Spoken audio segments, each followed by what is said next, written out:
worked hard, and made change real. In a time defined by uncertainty, division, and doubt, this Congress chose a different path. We chose purpose over politics, service over self, and action over excuses. Nako. We were not just present, we were relentless.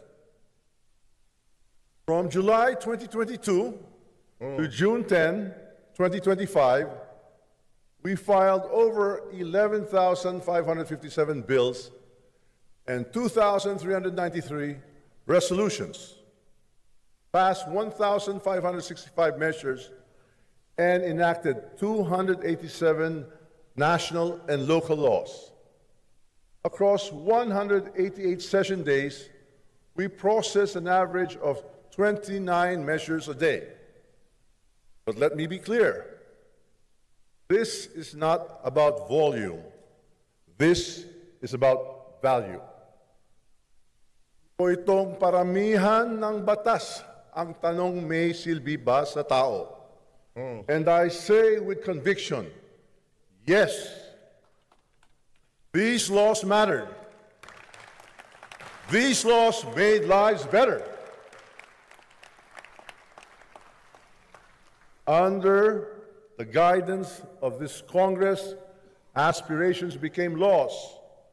We secured our sovereignty through the Philippine Archipelagic Sea Lanes Act, the Philippine Marine Zones Act, and the Self-Reliance Defense Posture Program.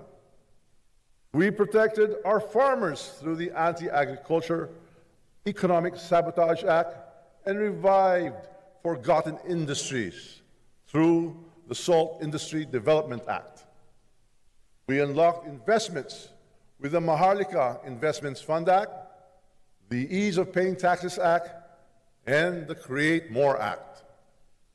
We brought education and employment within the reach through the Academic Recovery and Accessible Learning Aral Program Act, expanded Tertiary Education Equivalency and Accreditation Program Act, and Enterprise-Based Education and Training Framework Act. We adopted to a digital future with the Internet Transaction Act and the VAT on Digital Services Law.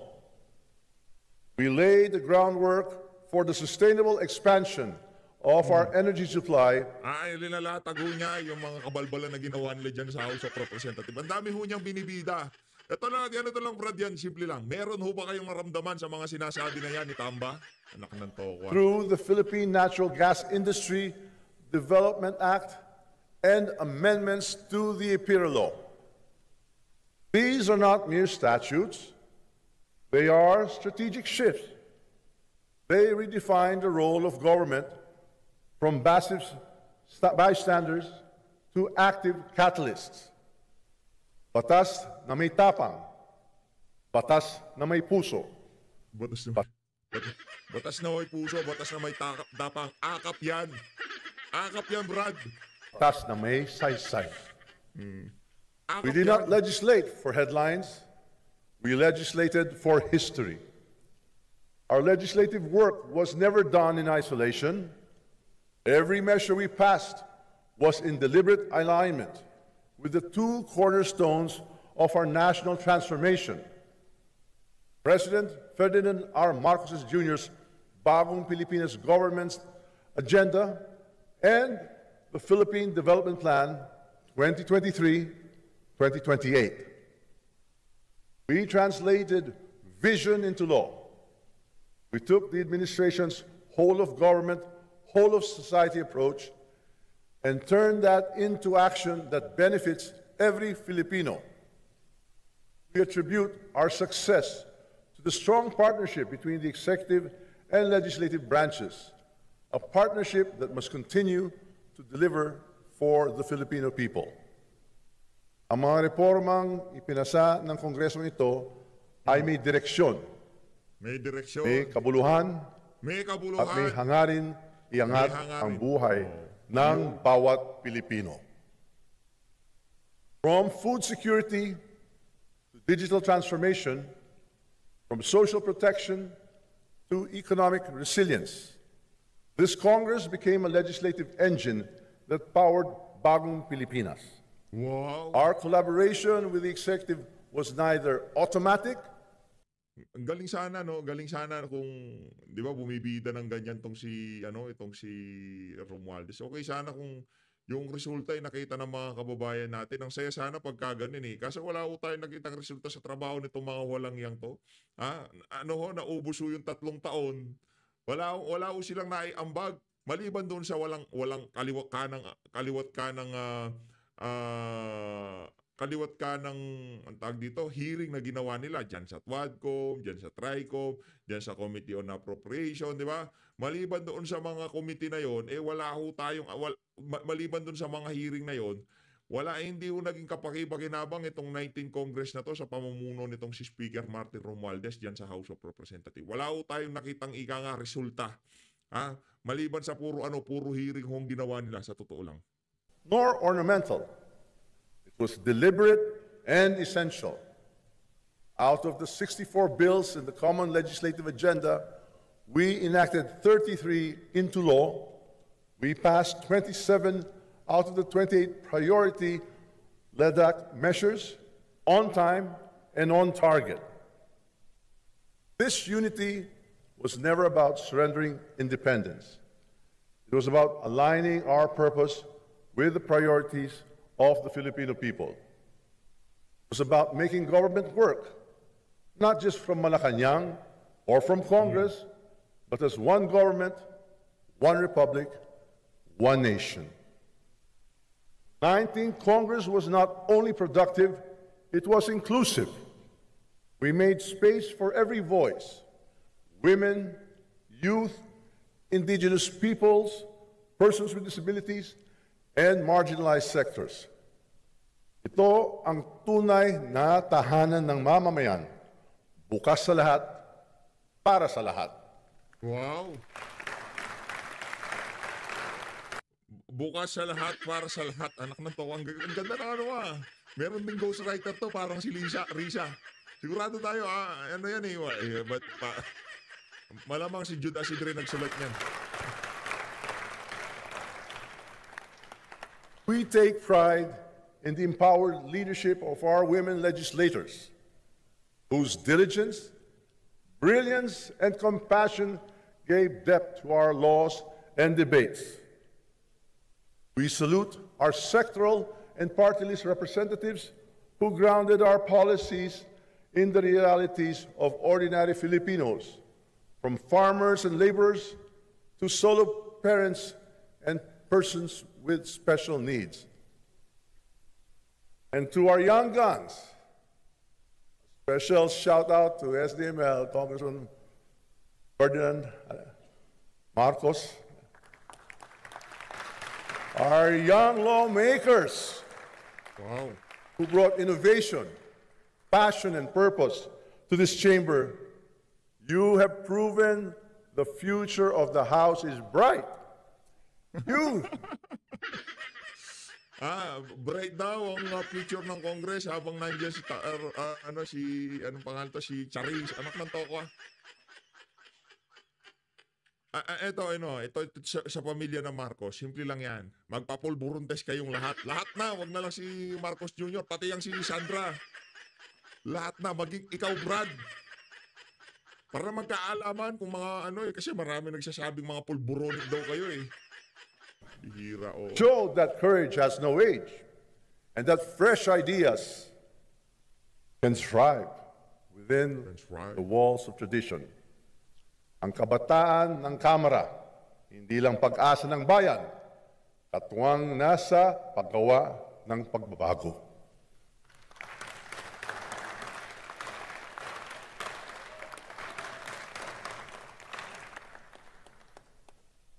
We also commend the senior statesmen and institutional leaders who chaired our most strategic and demanding panels. Quad Committee and the TRICOM, which ensured cohesion across our most complex priorities. Committee on Good Government and Public Accountability, which fearlessly tackled anomalies and upheld the House's moral compass. And the Murang Pagkain para sa Pilipino Super Committee, which refocused government action on food. Super committee. Saan ang ginagawa ng super committee mo? Napababa kahit ni singkong bingi. Yang presyo ng bigas diyan sa super committee mo na yan, yang murang pagkain. Super committee, asa na? Na-dismantle ba nila yung mga smuggler sa Pilipinas ng bigas? 'Di ba? Na pinpoint ba natin yung root cause ng kamahalan ng pagkain sa Pilipinas? Ang daming naglitawan. Alam nyo, sino sinisi? Sinisi nila retailer. Anak ng tokwa. Hindi nila sinisi ang pamahalaan sa napakapangit na serbisyo para sa mga magsasaka. Walang irrigation, walang teknolohiya, hindi nila sinisi yun. Isinisi nila yung mga nagbebenta. Yung mga nagbebenta na yan, kung magkano ang kuha nila, papatong na, natural, negosyante yung mga papatong yung mga yan. Pero kung maraming supply, mura talaga ang bentahan at kumikita ang mga magsasaka, yun ho ang normal na paraan para pababain ang presyo ng mga pangunahing bilihin. Hindi puro import ng import. Walang nga kayo. Natapos yung super committee nila, hindi man lamang naging malinaw sa kaisipan ng ating mga kababayan. Hindi man nila na-pinpoint diyan sa committee na yan kung ano nga ba ang root cause ng napakamahal na presyo ng bilihin sa Pilipinas. Yung simple na yun, hindi nila malaman-laman. Kasi pagka talagang hinukay nila ng hinukay yan, babalik ko sa kanila problema. Ano problema? Kakurakutan ng mga politiko ang kagaya nyo diyan sa House of Representatives. Yun ang problema. Huwag kayong mag-committee. Anak ng tokwa. Kayo ang problema ng bansa na to. Yung mga walang yang politiko dyan sa House of Representatives, yung mga kurakot, mga magnanakaw, mga walang hiya, huwag nyo nang harapin kung sino problema. Kayo ang problema dyan. Security and affordability. These committees help restore public trust, proving that transparency, efficiency, and compassion can coexist with lawmaking. Also today, I rise, not in defiance, but with resolve, guided by duty, grounded in principle. The decision of the Senate, sitting as an impeachment court, to return the articles of impeachment is deeply concerning. Nako. These articles were transmitted by the Chamber in accordance with the Constitution and with the overwhelming support of 215 members who answered the people's call for accountability. Let me speak plainly, yet with utmost respect. The House of Representatives acted not out of haste, but with deliberate care. We followed the law, we honored our mandate, and above all, we stood for what the Filipino people deserve.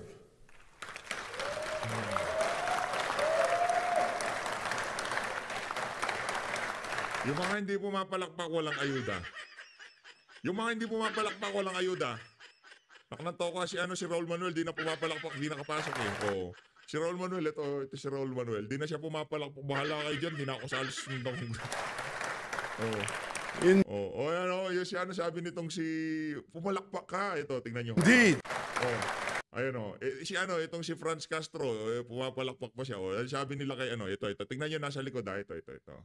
Yan, ayan sila, game. Tinitingnan ka. Indeed. Palakpak ka, Brad. Langya ka, palakpak ka, Palakpak ka, hindi ka pwede hindi pumalakpak, palakpak tayo. Indeed, a government that answers to its citizens. The House is ngayon, alam nyo na na requirements pagka nagtatanong pati yung biik na, yung walang yan, kailangan pumalakpak. not only the voice of the people, it is a guardian of their trust. when allegations arise that threaten Virgin of public Patras. confidence in our institutions, Kung meron nung kaming hindi pinagkakatiwalaan dito, alam nyo sino? Kayo mga buhaya dyan sa House of Representatives. Huwag nyo nang bulahin yung mga sarili nyo na may tiwala kami sa inyo. Ha? Wag. Yung pagkapanalo ng mga congressman dyan, ikaw nga wala kang kalaban eh. Anong guardian of Patras? Paano nagtitiwala sa yung mga taga-Tacloban, taga-Leyte?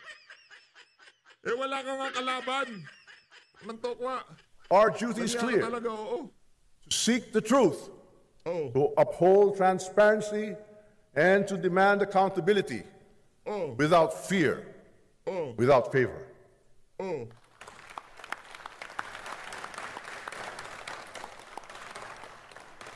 This is not a political exercise. This is our constitutional duty. That is why we will continue to move forward respectfully but resolutely.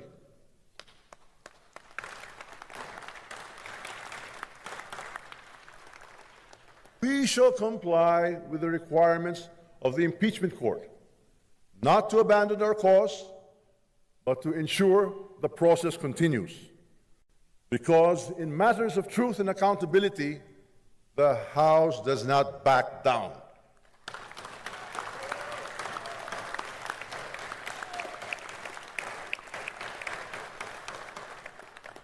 We act not for ourselves, but for the nation, for every Filipino who hopes for clean, honest governance, for every citizen who still believes that public office is a public trust.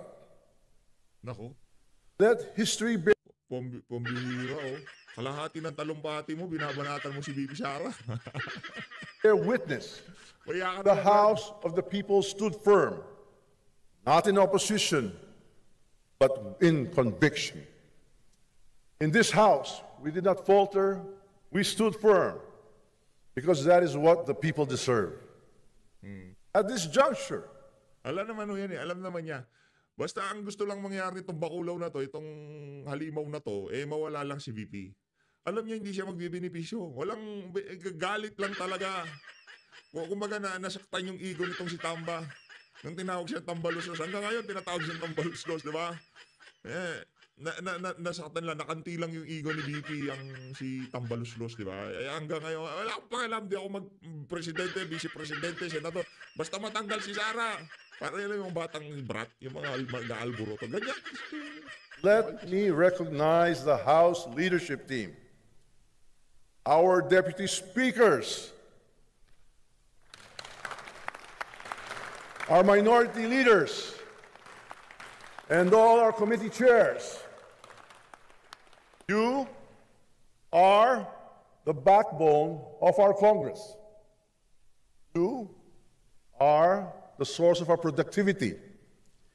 Sa bawat tagumpay ng Kongreso, may mukha sa likod ng kamera.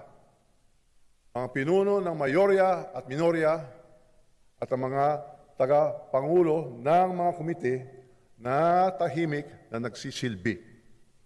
To our House Secretariat, legislative staff, public affairs teams, maintenance crews, security personnel, and support units, you made these achievements possible. To the staff who stayed late so we could finish early, to the hands that delivered our mandates, mandamo nga salamat.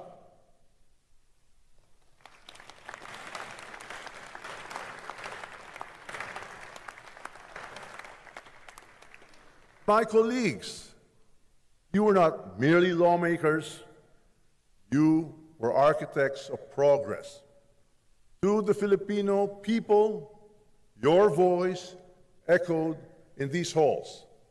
Your dreams shaped our agenda. To the incoming 20th Congress, we leave you a house not broken, but blazing a trail, not adrift, but anchored in results. To those of us who are moving on, there is a time for everything. Your service will be remembered. Your legacy will endure. We did not just write laws, we wrote a better future. We did not just pass bills, we passed the test of leadership. This is the 19th Congress. This is your House of the People. And this is what good governance looks like. Wow. Yan daw ang good governance. Anak ng toko, ayawan na kung yung good governance, ganitong itsura ng mga good governance. Wag na lang tayo mag-good governance. Diba? Yan ang pagmumukha ng good governance. Yung mukha na yan, anak ng toko. Buhay ang sambayanang Pilipino. Oh. Mabuhay ang Kongreso. Maraming salamat po. Ang dami. Mas yumaman ako, sabihin mo. Yumaman sa kaibigan, kayo naman, baka may sabihin, pipake newsan ko tong si hindi yumaman sa kaibigan, yumaman din sa kaaway. Ang dami kayang galit dyan sa House of Representatives. Yung iba dyan, pumapalakpak, pero deep inside, talagang galit na galit sa kanya. Dito naman tayo sa pagpapaalam na Senado, dito kay, ang tawag dito kay Coco Pimentel. Coco Pimentel, ito. Okay? Together with Senator Cynthia, Senator Grace, Senator Bong Revilla, Senator Nancy, Majority Leader Francis, today I rise with a grateful heart to honor a longtime friend, a colleague, and a principled leader, Senator Aquilino Coco Pimentel III, who at the end of this Mag-aaway din kayo niyan. Congress Away din kayo niyan. concludes his term as minority Gagamitan lang leader. naman kayo. It has been one of the deepest honors of my life so far to serve in the Senate minority alongside Senator Coco. Together, we held the line during some of the most critical moments in our legislative history. And through it all, he led with calm resolve, brilliant legal acumen, and unwavering fidelity to the Constitution. Senator Coco brought incisiveness and distinction to the role of fiscalizer.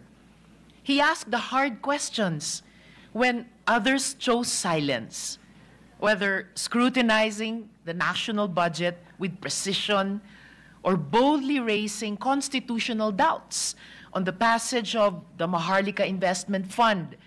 He reminded us that loyalty to the people and to the law must always trump political expediency.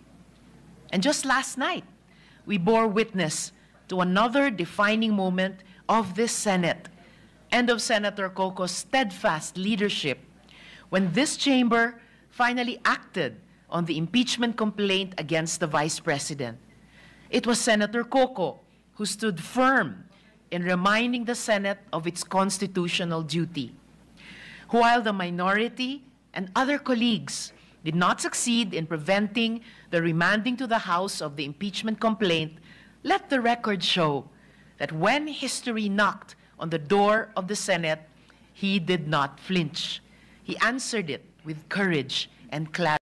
Okay lang sana kung talagang, di ba? Okay lang sana kung talagang siya nagsulat yan Kaso yung kanyang ghostwriter, mayroong ghostwriter ho yan kumakalat ko yung video sa social media, talagang lahat ng salitang lumalabas sa bibig nitong si Risa, meron ho yung yung mukha ng alo na yun, di ba? Yung abogado niya, talagang saktong-sakto sa buka ng bibig ni Risa. Yung abogado niya, kabisado niya yung sinasabi ni Risa. Kaya para dun sa mga gusto maging presidente yan si Risa Ontiveros, mag-isip-isip po kayo. Laking problema yun pagka naging presidente natin. In all these, I see the enduring legacy of his father, the late Senate President Aquilino Nene Pimentel Jr., a patriot who, in 2001, chose to resign rather than be complicit in the refusal to open a piece of evidence in another impeachment trial. Senator Coco has carried that torch of integrity forward, fearlessly, faithfully, and humbly. To you, Senator Coco, salamat kaayo. Thank you for being a voice of principle in the noise. Thank you for being a patient but firm partner and leader in the minority. Thank you for reminding us that the strength of our democracy lies not in numbers, as said by one of our colleagues who spoke earlier, but in ethical clarity. The Senate just won't be the same without you. But I have no doubt that wherever your road next leads, you will continue to be a servant of the people and a steward of our democracy. Mabuhay ka, Senator Coco. Padayon at maraming salamat. Salamat, Mr. President. Ayun ho ang... magkano pa siya Noted and entered into the records. Thank you, Senator. Di lahat ng nagyayakapan, nagmamahalan yan, nagtandaan yung mga kababayan. Yung dalawa na yun, gagamitan. Yung isa gusto maging presidente. Yung isa, hanggang ngayon, di pa rin niya, yung pagiging support niya sa PDP. Brad, bigay mo na kasi. Kumbaga, move on. Di ba? Hanggang ngayon, yung pagiging support niya sa PDP, di siya makapag-get over na nakuha sa kanya yung PDP laban, di ba? O,